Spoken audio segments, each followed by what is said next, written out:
The PUMA Forever Run Nitro claims to offer a new era of support and guidance or stability for all runners, featuring a newly designed dual-layer midsole foam, which we will talk about in detail, as well as some stability features that are not overwhelming even for neutral runners. So how does the Forever Run Nitro stack up after testing, and is this the shoe for you? Well, let's dive in and find out. Well, hey, what's up everybody? Welcome back to the channel. My name is Steven. First, I need to let you know that PUMA did provide the Forever Run Nitro to me to review. They're not gonna see this footage ahead of time. They're not gonna influence my thoughts. I'm gonna share the complete honest truth, just like I always do. Well, first, let's talk about some stats of the Forever Run Nitro. First off, I gotta say, it's been kind of confusing to find some of these stats, to be honest with you. So as far as the stack height, I've seen a couple of different measurements out there.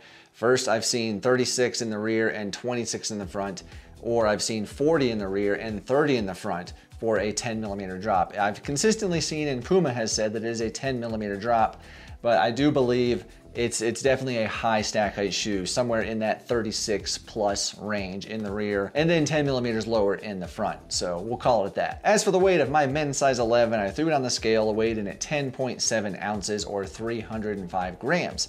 Not a lightweight shoe. It's kind of heavy, just a little bit. But when running, it did not feel heavy underfoot, and we'll talk more about that in just a little bit. As for the size, it felt true to size for me in my men's size 11. It fit just like my other shoes do. I will say that it maybe felt just a touch narrow in the medial arch side here. We'll talk a little bit more about that as well.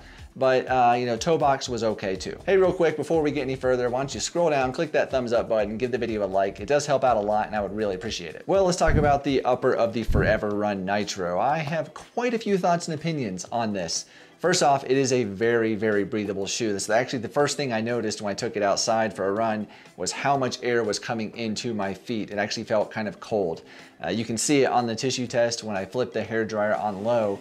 It still moved that tissue up a lot, like quite a lot. But when I switched it to high, the tissue almost came off. I mean, these are clearly some of the most breathable shoes that I have tested. One of the key features of the PUMA upper here is what they call their power tape. And you can see if you look at the side of the shoe, there's kind of this these lines right here. Think of that as kinesiology tape for your upper. It's designed to provide a little bit of support and guidance to keep that foot centered over the center of the running platform. It's a little bit lighter weight than a normal overlay, and kind of provides a little bit of stylish look to it as well. Like I mentioned briefly, the toe box is plenty adequate for an average size foot. The medial arch here is just a little bit narrow, possibly. So if you have a wider foot, these might not work for you, and unfortunately they are not available in a wide. But as you see, as far as the upper material, you can see it's kind of pinched right here. That's because it does allow for a voluminous foot. I've said it before many times, my foot is not very voluminous, it's average size. So you can see it's kind of bunched up right here. Didn't really cause any discomfort while running, but I just kind of wanted to point that out. Moving on to the tongue here, this is also a very breathable tongue, just like the upper. And part of that is because it's pretty thin. There's really not a lot of padding in this tongue. At the top, there is a little bit of padding right here where the laces would lay over top as you tie them. And it provides a little bit of comfort, but I did notice on longer runs, I did actually have a little discomfort on the top of my foot where that came across. So I would like to see a little more padding there. That might make it a little bit better. And I should also note that the tongue is semi-gusseted on both sides to keep that from moving around. And now probably my biggest complaint with the Forever Run Nitro here is the lacing system combined with the tongue and kind of this heel collar, which we'll talk about. But yeah, I had a lot of issues with this lacing system. As you can see, I had to pull the laces pretty tight because, like I said, my foot is not very wide or voluminous. There's not a lot of volume there. So when I cinch those laces down tight, I'd have to pull it really snug. Just tying it, when you pull it tight, the laces kept wanting to loosen as I was trying to tie them. That was a little frustrating. But then once I got them tied, it felt like it was secure. It felt like I had it down really good, but after a couple miles, it would loosen quite a bit up here at the top. And when running, when my foot would impact and land, you can actually see it in slow motion, I hope. You can see that the shoe would kind of buckle a little bit right here. This part would buckle out as my foot lands. And that caused these little guys here at the end of the laces to get stuck in my foot, in between the tongue and my foot. And so it was uncomfortable. It didn't feel good. I had to stop a couple of times and take it out. And that was a little frustrating. So much so that I actually ended up taking the laces and tucking them underneath of these parts of the laces right here to prevent that from happening again. I just couldn't get a really good secure fit and lockdown with these laces. and it left a little something to be desired, if I'm honest. But if Puma can improve this tongue a little bit, put a little more padding in there, improve this lacing system. These laces are just, they're really thin and a little bit small. I don't know if it's the eyelets, but it just doesn't tie really well. And if they can improve that, I think this would be a real winner of an upper and the whole system here. I should also note at the top, there is the extra eyelet if you want to do the runner's knot. For me, the runner's knot did not help with that. It just created more pressure across the top of the foot. Moving to the rear of the shoe here, we have the heel collar, the heel cup. And overall, it's pretty good. There's a fair amount of padding in the back here. I didn't have any issues with discomfort on those long runs. No issues with heel slippage either. There was no problem with lockdown there. It was just in the front here where the tongue kind of tucks into the sides of the shoe. That was where I had a little bit of issue. And as far as the heel counter itself, the top is pretty flexible, but this bottom part here is very solid. And that is because this features their run guide system, which you can actually see here. It's this kind of harder plastic rubbery piece here. And that's all part of the run guide system, which takes into account a lot of different features of the shoe, which we'll talk more of here in just a few minutes, but it gives you a little bit more stability right there. And wrapping out the upper, we have in the back the large oversized pull tab, which is, it's pretty big. It's a little obtrusive. Well, let's move on to the midsole of the Forever Run Nitro. As the name implies there's obviously nitrogen inside of this midsole. It's that dual layer system.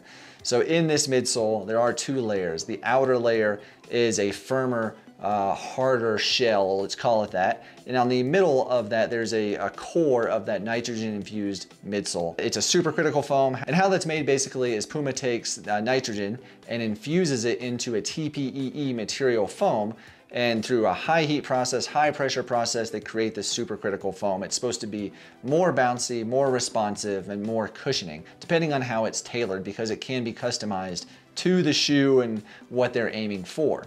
I feel like with the Forever Run Nitro, Puma was aiming for a more cushioned feel to it, because these aren't the most responsive shoe. They feel pretty decent if you want to pick up the pace a little bit, but I was honestly probably expecting a little more responsiveness from them because of that nitrogen midsole, and it didn't have it. But it did feel very comfortable, so I think that's kind of what they were aiming for with that design. If we look at the bottom of the shoe here, I know we're not talking about the outsole, but you can see this these little holes that go through here. Inside you can see this blue, and that is the actual supercritical midsole foam in there, which if you poke your finger and feel it, it's quite soft and cushiony. Pretty sure cushiony is not a word. It's okay though, we'll roll with it. On top of that midsole foam, inside the shoe is an insole that has been custom designed by Kaiser Sport out of Denmark. And so this insole, it provides a little bit more structure to the heel, a little bit more support in that medial arch. But what is interesting about it is in the front, kind of under the metatarsal pad area, there is a little bit of a raised bump in that insole. And it felt a little odd, to be honest with you, at first when I ran in it. But after running in it for a little while, I really liked it and enjoyed it. It feels really comfortable underneath of there and gives you a little bit of that extra support and cushion that you need on those long runs. So the overall design of this midsole, the geometry, the shape, is all part of that run guide system we talked just a little bit about, part of those stability enhancements.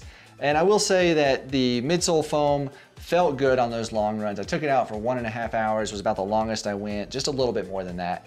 And it felt very comfortable. I didn't have any foot fatigue. I will say that maybe just a touch more firm than I was expecting, like I mentioned, but again, not at all a firm shoe. It still has plenty of cushioning for those long runs. Moving on to the outsole of the Forever Run Nitro, you can see it features Puma's Puma Grip. It's their rubber compound. And honestly, this is quite sticky. I have had really good luck with this outsole. It feels really good on all the paved surfaces, whether it's concrete, asphalt, a little bit of rain. And what's neat about these, if you take a look at it, you can see they are almost like a lug in the front, like a trail shoe, but it's not near as deep. It's very minimal, but it's more than, say, some other road shoes out there that I've tested that are pretty flat. So these felt right at home on well-groomed urban trails, which I run on here around town in Colorado Springs, and it gave me plenty of traction. And as for the durability of this Puma Grip, I would say at least 550 miles. This rubber feels very durable. Looking at the shoe, you can see there is a little bit of a rockered shape in that geometry to it, in the way that it goes from a heel-toe transition as your gait cycle goes through.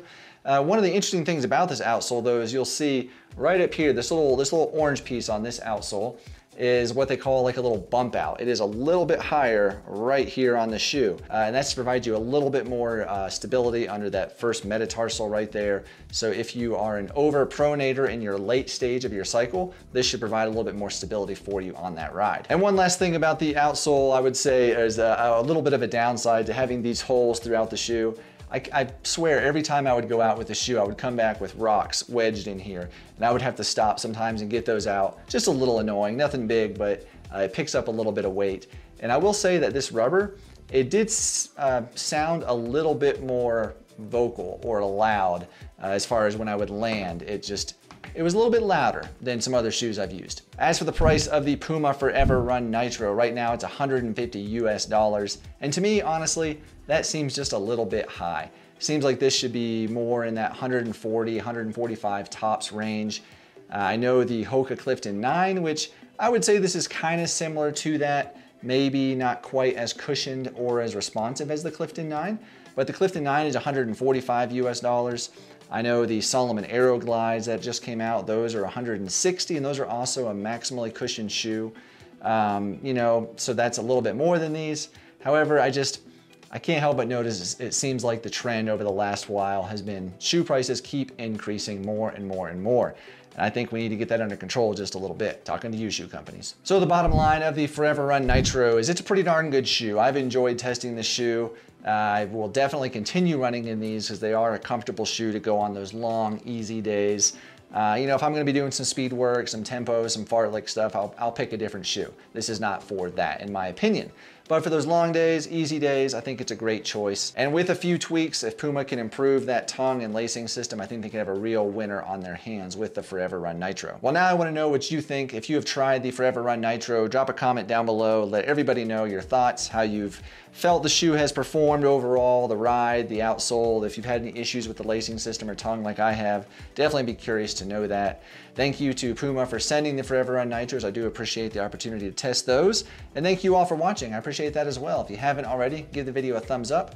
Give it a like, that would be cool and much appreciated. And maybe click that subscribe button and you'll see more videos like this in the future. Well, since I mentioned it's kind of like the Clifton 9, if you haven't already, why don't you take a look at the HOKA Clifton 9 review video on your screen. And then on that side of the screen will be a playlist of some other gear reviews to check out as well. Again, thank you all for watching. I do appreciate you all, and I'll see you on the next one.